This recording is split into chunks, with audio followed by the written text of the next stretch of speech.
علی بھائی اگلا سوال ہے، قرآن حکیم کی وہ کون سی آیت مبارکہ ہے جو ہمارے پیارے نبی صلی صلی اللہ علیہ اللہ علیہ وسلم وآلہ پر وسلم۔ سب سے پہلے نازل ہوئی؟ اسی طرح وہ کون سی آیت مبارکہ ہے جو اللہ کے محبوب صلی اللہ علیہ وسلم پر صلی اللہ سب علیہ سے وآلہ آخر میں وسلم۔ نازل ہوئی اور اس کے بعد آپ صلی اللہ علیہ وسلم دنیا فانی سے کوچ فرما گئے؟ انا للہ و انا الیہ انا راجعون۔ للہ و انا الیہ راجعون۔ صلاۃ بر محمد و آل محمد، اللہم صلی علی محمد و علی آل محمد۔ دیکھیں جی، جہاں تک تو ابتدائی آیات کا تعلق ہے تو اس پہ تو پوری امت کا اجماع ہے، اہل سنت کا بھی، اہل تشیع کا بھی۔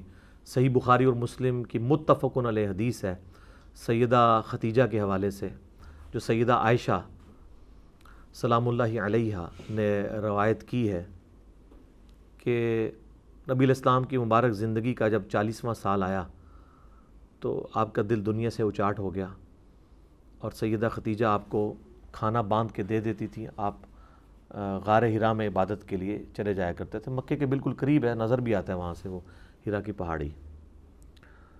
تو پھر آپ کچھ دن وہاں مشغول رہتے تھے عبادت میں، اسی دوران اس غار کے اندر نبی صلی اللہ علیہ وآلہ وسلم کے پاس ایک فرشتہ آ گیا۔ پہلے تو اس حدیث سے یہ کلیئر ہو گیا کہ آپ علیہ السلام اپنا زاد راہ ساتھ لے کے جاتے تھے۔ یہ جو لوگ کہتے ہیں نا کئی سال تک کھائے پیے بغیر زندہ رہے، تو یہ سب جھوٹی باتیں ہیں اور سب فراڈ ہے۔ اور اگر کوئی یہ کرامت بھی اسے بتاتا ہے تو یہ کرامت بھی نہیں ہے، استدراج ہے۔ نبی علیہ السلام سے بڑا کون اللہ کا محبوب ہو سکتا ہے؟ ان سے زیادہ کس کی کرامات ہو سکتی ہیں، معجزات ہو سکتے ہیں۔ تو ایک دن جبرائیل علیہ السلام انسانی شکل میں سامنے آئے اور غار میں اچانک ظاہر آئے، تو نبی علیہ السلام اس سے گھبرائے تو اور کہنے شروع ہو گئے۔ نبی علیہ السلام سے عرض کیا انہوں نے، اقرا، آپ پڑھیے۔ تو آپ علیہ السلام نے عرض کیا، بلکہ فرمایا، ما انا بقاری، میں تو پڑھا ہوا نہیں ہوں۔ تو پھر اس نے آپ علیہ السلام کو یوں اپنے ہاتھوں میں لے کے بغل گیر ہوا اور زور سے بھینچا۔ نبی علیہ السلام کہتے ہیں انتہائی زور سے، جس کی مجھے تکلیف بھی محسوس ہوئی۔ پھر چھوڑا اور کہا اقرا، آپ پڑھیے۔ تو میں ما انا بقاری، میں تو پڑھا ہوا نہیں ہوں۔ یہ آپ کا معجزہ تھا۔ سورۃ العنکبوت میں آتا ہے، اگر آپ اس قرآن کے نزول سے پہلے لکھنا پڑھنا نہیں جانتے تھے، اگر آپ جانتے ہوتے تو یہ چیز کافروں کو شک میں مبتلا کر دیتی۔ یہ کتاب آپ نے خود لکھ لی ہے، یہ آپ کا معجزہ تھا۔ 3 دفعہ جب اس طرح ہوا تو پھر نبی علیہ السلام کو جب انہوں نے کہا تو پھر انہوں نے پڑھا، اقرا بسم ربک الذی خلق، خلق الانسان من علق، اقرا وربک الاکرم الذی علم بالقلم، علم الانسان ما لم یعلم۔ یہ 5 آیات، یہ پہلی وحی تھی جو سورۃ علق پارہ نمبر 30 میں 96 نمبر پہ آ رہی ہے سورت ترتیب میں قرآن کی، لیکن نازل ہونے میں پہلی 5 آیات اس کی نازل ہوئی۔ پھر آپ علیہ السلام کے اوپر ایک کیفیت طاری ہوئی، آپ واپس آئے، سیدہ ختیجہ سے کہا مجھے کمبل اڑا دو، تو سیدہ ختیجہ نے کہا کہ آپ مہمان نواز ہیں، بے کسوں کا سہارا بنتے ہیں، اللہ تعالیٰ آپ کو کبھی بھی اکیلا نہیں چھوڑے گا، آپ تو اتنے داد رسی کرنے والے ہیں، لوگوں کے کام آنے والے ہیں، اللہ تعالیٰ آپ کی مدد فرمائے گا۔ پھر ورقہ ابن نوفل کے پاس لے گئیں، جو ان کے کزن تھے سیدہ ختیجہ کے۔ انہوں نے جب یہ حالت دیکھی تو کہا کہ یہ وہی ہے جو موسیٰ علیہ السلام کے پاس آئی تھی، تو آپ کو عنقریب اللہ تعالیٰ رسالت کے منصب کے اوپر فائز کرے گا۔ پیدائشی تو آپ تھے پیغمبر، لیکن مبعوث بعد میں ہوئے۔ اس وحی سے آپ صرف نبی بننا آپ کا مبعوث ہونا ہوا۔ رسول تو اس وقت ہوں گے جب آپ کو بھیجا جائے گا امت کی طرف۔ تو جب آپ اس طرح کا اعلان کریں گے تو میں آپ کی مدد ضرور کروں گا۔ اور اس نے پھر ایک بات کی کہ یہ مکے کے لوگ آپ کو یہاں سے نکال دیں گے۔ تو حضور علیہ السلام گھبرا گئے کہ یہ تو مجھ سے اتنا پیار کرتے ہیں۔ تو انہوں نے کہا آپ سے پہلے بھی جس نے بھی توحید کی بات کی ہے نا، اس کے ساتھ یہی ہوا ہے۔ آج اگر توحید کی بات کے اوپر ہزاروں کے مجمع اکٹھے ہوتے ہیں اور لوگ آپ کو کہتے ہیں یار اے بندہ صحیح گل کرتا ہے، دیکھو کسی کے خلاف نہیں بول رہا، تو سمجھ لیں یہ وہ توحید نہیں ہے جو پیغمبروں نے بیان کی ہے۔ کڑوی توحید جو ہوگی نا، جو لوگوں کو چبھتی ہوگی، وہ صحیح والی توحید ہوگی۔ کیونکہ آج کوئی کتنا بھی بڑا ہو جائے کسی پیغمبر سے تو بڑا نہیں ہو سکتا۔ تو یہ کیسا ہو گیا کہ اس سے لوگ توحید سن رہے ہیں اور نوح علیہ السلام سے نہیں سن رہے؟ تو اس کا مطلب ہے وہ والی توحید بیان کر رہا ہے جس کی توحید کو بیان کرنے سے دنیا میں کوئی چینج ہی نہیں آ سکتی۔ چاند اللہ نے بنایا، سورج اللہ نے بنایا، ستارے اللہ نے بنائے، تو سارے مانتے ہیں۔ لیکن اسی شخص سے کہیں کہ ساتھ یہ کہہ دو کہ یہ قبر والے سے نہیں مانگنا، یہ کچھ نہیں کسی کو دے سکتا، یہ تو خود محتاج ہے تمہارا، تو دیکھیں اس کو کس طریقے سے اسے ممبر سے کھینچ کے نیچے اتار لیں گے، مرمت کر دیں گے اس کی. تو یہ وہ توحید ہوگی جو پیغمبروں والی ہے. بہرحال اس سے یہ ثابت ہو گیا بخاری مسلم کی اس حدیث سے کہ پہلی 5 آیات، اہل تشیع بھی یہی مانتے ہیں کہ یہ پہلی 5 آیات ہیں جو ابتدائی ہیں، جو آپ صلی اللہ علیہ وآلہ وسلم پہ نازل ہوئی. اس کے بعد پھر فترت کا پیریڈ آ گیا کچھ عرصے کے لیے وحی میں. پھر سورۃ المدثر نازل ہوئی، جس میں آپ کو پھر اعلانیہ حکم ہوا کہ آپ کھڑے ہو جائیں اور اللہ کی تکبیر بلند کریں لوگوں کے سامنے. وہ بھی بخاری میں حدیث آتی ہے. ابتدائی آیات پہ تو سارے متفق ہیں، مسئلہ ہے آخری آیات. اور یہ بڑا انٹرسٹنگ کوسچن ہے.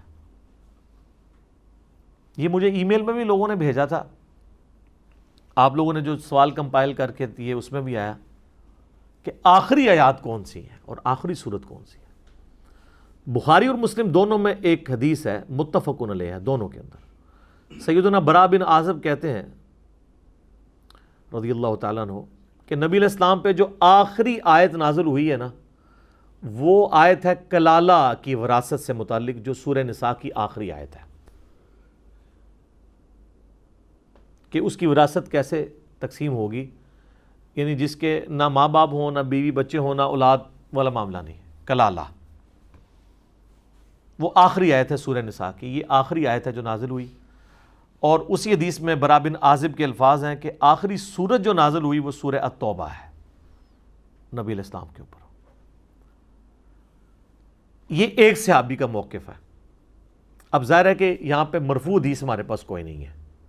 دوسری طرف آ جائیں تو صحیح بخاری میں موجود ہے کہ حضرت عبداللہ ابن عباس کہتے ہیں کہ جو آخری آیت نبی علیہ السلام پہ نازل ہوئی نا، وہ ہے آیت ربا، جس میں سود کی حرمت کا بیان آیا. وہ اکٹھی چند آیات ہیں. سورۃ البقرہ کی آیت نمبر 281 کے اوپر اس کی کنکلوژن ہوئی ہے.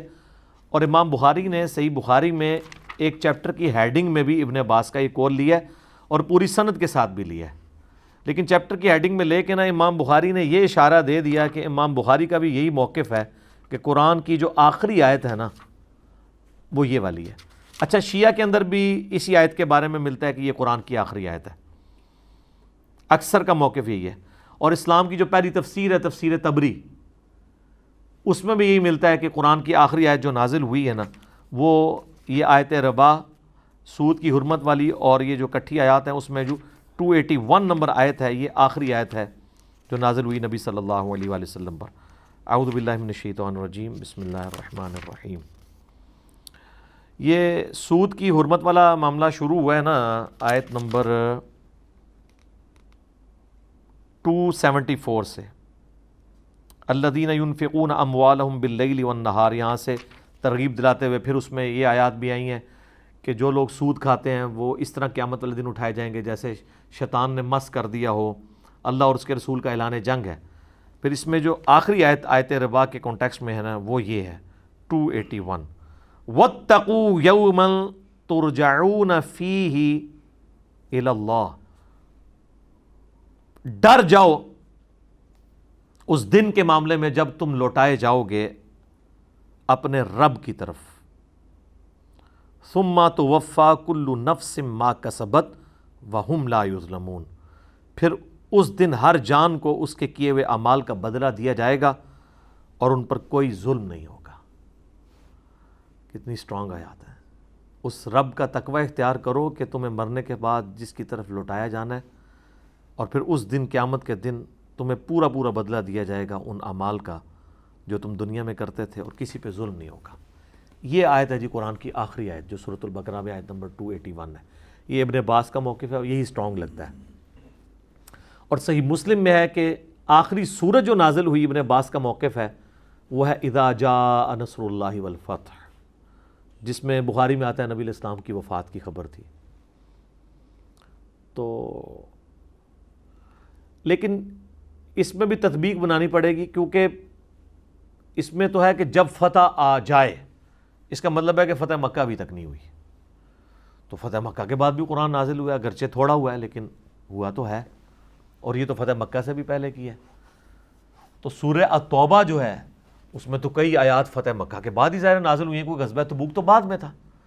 تو اس میں آپٹیمل سلوشن یہی ہے کہ پوری سورت کے طور پہ جو آخری سورت نازل ہوئی ہے نا وہ سورہ الفتح ہی ہے، کیونکہ سورہ التوبہ مکمل بعد میں نازل نہیں ہوئی، سکیٹرڈ فارم میں ایز اے سورت یکمشت پوری سورت اکٹھی جو نازل ہوئی ہے نا آخری سورت وہ سورہ فتح ہے، سورہ اذا جاء نصر، سورۃ النصر، سورہ فتح نہیں، سورۃ النصر، اذا جاء نصر اللہ والفتح۔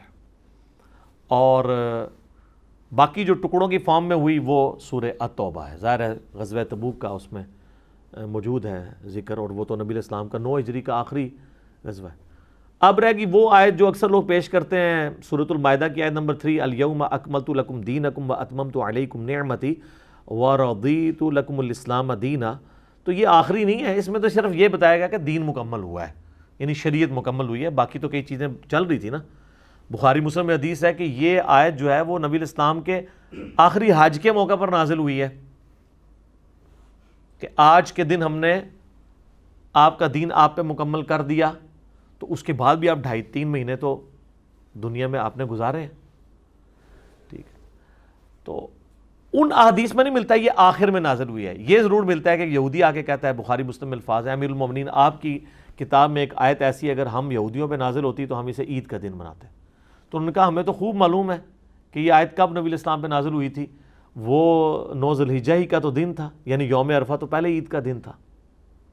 اور ترمذی میں موجود ہے کہ ابن عباس کہتے ہیں اللہ نے تو ہمیں پہلے ہی اس دن 2 عیدیں دی تھیں، ایک جمعے کا دن عید کا دن اور دوسرا یوم عرفہ کا دن عید کا دن، 2 عیدیں اس دن جمع تھی جس دن یہ آیت نازل ہوئی کہ دین مکمل کر دیا۔ اس میں یہ نہیں ہے کہ کتاب مکمل ہو گئی ہے، دین مکمل ہوا، جو شرعی احکام بیان کرنے تھے وہ بیان کر دیے۔ لہٰذا اس کے بعد اگر کوئی آیت نازل ہوئی ہے سورہ توبہ کے آیت کے کانٹیکسٹ میں یا کسی اور صورت کے کلالہ کے اعتبار سے، کیونکہ بخاری مسلم میں کئی احادیث ہیں جو یہ بتاتی ہیں کہ کلالہ والی آیت ہی آخری لگتی ہے آیت، تو وہ بھی اپنے کا درست ہے۔ آخری آیات اور آخری صورتوں کے بارے میں اختلاف ہے، جتنا کچھ تھا میں نے آپ کو بیان کر دیا۔ پہلی کے اوپر سب متفق ہیں، آخری کے اوپر اختلاف پایا جاتا ہے، اور وہ اب اختلاف بھی بڑی نوعیت کا ہے، وہ دونوں طرف جو احادیث ہیں وہ بخاری مسلم کے اندر ہے، تو اس طریقے سے اس کو ڈینائی نہیں کیا جا سکتا۔ لیکن ان ساری باتوں سے پتہ چلا کہ اسلام میں اس چیز کی اہمیت نہیں ہے کہ کون سی آیت اور صورت پہلے نازل ہوئی ہے، کون سی بات، اصل یہ ہے کہ آج کی ڈیٹ میں یہ پورا قرآن آپ کے سامنے ہے، آپ نے اس پہ عمل کرنا ہے۔ ہاں سر جی، صحیح مسلم میں حدیث ہے، ام ایمن، آپ کو پتہ ہے نا نبی علیہ السلام سینئر خاتون تھی، نبی علیہ السلام ان کے پاس جایا کرتے تھے۔ مسلم شریف کی حدیث ہے جب نبی علیہ السلام کی وفات ہو گئی تو سیدنا ابوبکر عمر نے ایک دن پلان کیا کہ نبی علیہ السلام اس بوڑھی اماں کے پاس جایا کرتے تھے، ہم بھی جاتے ہیں، سنت پہ عمل ہو جائے گا۔ تو یہ حضرت ابوبکر صدیق خلیفہ بن چکے ہیں، حضرت عمر کو سال لے کے ان کے گھر گئے، آگے گئے تو سیدہ ام ایمن جو ہیں وہ رو رہی تھی نبی علیہ السلام کے غم میں کہ آپ دنیا سے چلے گئے۔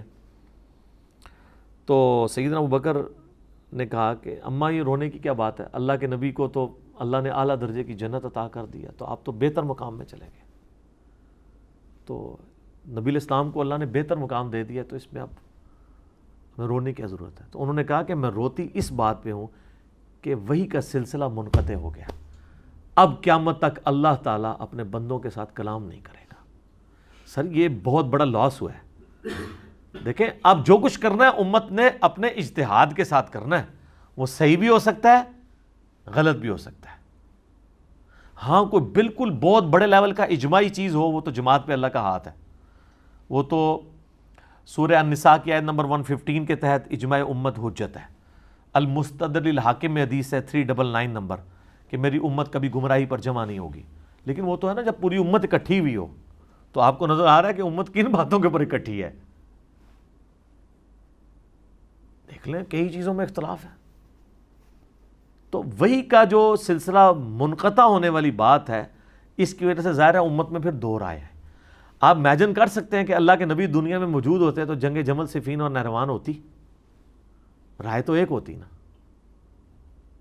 چلیں آج ہم یہ ڈیسائیڈ کر لیتے ہیں کہ جی مولا علی حق پہ تھے، لیکن یہ جب معاملات گزر رہے تھے اس وقت تو کتنے لوگوں کی چیزیں سٹیک پہ لگی ہوئی تھی، لوگوں کو دونوں طرف بڑی پرسنالٹیز نظر آتی تھی، جن تک حدیثیں پہنچ گئیں وہ تو پیچھے ہٹ گئے، لیکن باقی لوگوں کے لیے تو ایک پرابلم تو تھی۔ آج کی ڈیٹ میں پھر بھی آسان ہے ڈیسائیڈ کرنا، اس زمانے میں تو نہیں تھا۔ کسی نے حدیث حوب سنی تھی، کسی نے نہیں سنی، کسی نے عمار بن یاسر کے قتل والی حدیث سنی تھی، کسی نے نہیں سنی ہوئی تھی۔ تو ایک معاملات تو تھے، پھر ہزاروں مسلمان شہید ہوئے ہیں ان جنگوں کے اندر۔ تو یہ نبی علیہ السلام کا دنیا سے جانا، اللہ اور مخلوق کا جو ایک تعلق، ایک جو رشتہ تھا نا، اس اعتبار سے تو اب اس اعتبار سے ٹوٹ گیا۔ ویسے تو قائم ہے قیامت تک، نبی علیہ السلام نے کہا نا یہ رسی ہے جو زمین و آسمان کے درمیان تنی ہوئی ہے، حبل اللہ۔ صحیح مسلم کی حدیث میں غدیر خم پہ قرآن اور اہل بیت، وہاں پہ کہا یہ اللہ کی رسی ہے، تو اسے پکڑے گا ہدایت پہ۔ رسی کیوں ہے؟ اللہ اور بندے کے درمیان یہ واسطہ ہے، وَاعْتَصِمُوا بِحَبْلِ اللَّهِ جَمِيعًا وَلَا تَفَرَّقُوا۔ لیکن اس رسی کے اندر بھی آپ دیکھ لیں، ایاک نعبد و ایاک نستعین پڑھ کے وہ بابوں کو پکار رہے ہیں، اور ان کی بت ماری ہے وستعینوا بالصبر والصلاۃ سے غیر اللہ کی مدد ثابت کر رہے ہیں۔ جب ہم پوچھتے ہیں کہ اس سے مدد، پھر اس کا مطلب تو بنا یا المدد یا نماز، المدد یا صبر، کہتے ہیں نہیں، اس کا مطلب یہ ہے کہ آپ نماز اور صبر کرو گے نا تو اللہ تعالیٰ آپ کی مدد کرے گا، تو پھر اللہ کی مدد آئی ہے، تو اس سے غیر اللہ کی مدد کہاں سے ثابت ہوئی؟ ساتھ ہی لکھا ہے ان اللہ مع الصابرین، اگلی آیت میں نہیں اسی آیت میں ہے ان اللہ مع الصابرین۔ تو امبیگوس تو معاملات کو انہوں نے کر دیا ہے، وسیلے کے نام پہ استانت چڑھا دی امت کے ہاتھ میں، پکارو۔ قرآن تو موجود ہے، تو قرآن ایز اے ٹیکسٹ نہیں بدلا، قرآن کی تفسیر کو انہوں نے بدل دیا۔ تو پیغمبر دنیا میں جب موجود ہوتے ہیں، پھر کم از کم جو لوگ ماننے والے ہیں ان تک تو بات پہنچتی ہے نا۔ نہیں ماننے والے تو اس زمانے میں بھی نہیں مانیں گے، سر یہ ذہن میں رکھیے گا۔ ہاں، یہ آج نہ ماننے والے انہی کی اولاد ہیں۔ یہ کہنے کو آسان ہے کہ تیرے ہوتے جنم لیا ہوتا تو ہو سکتا ہے ابو جہل ہی ہوندا، عتبہ اور شیبہ ہی ہوندا، ضروری نہیں سی ابو بکر عمر عثمان و علی ہوندا رضی اللہ عنہم اجمعین وعلیہم السلام اجمعین۔ ٹھیک ہوگا جی؟ جزاک اللہ۔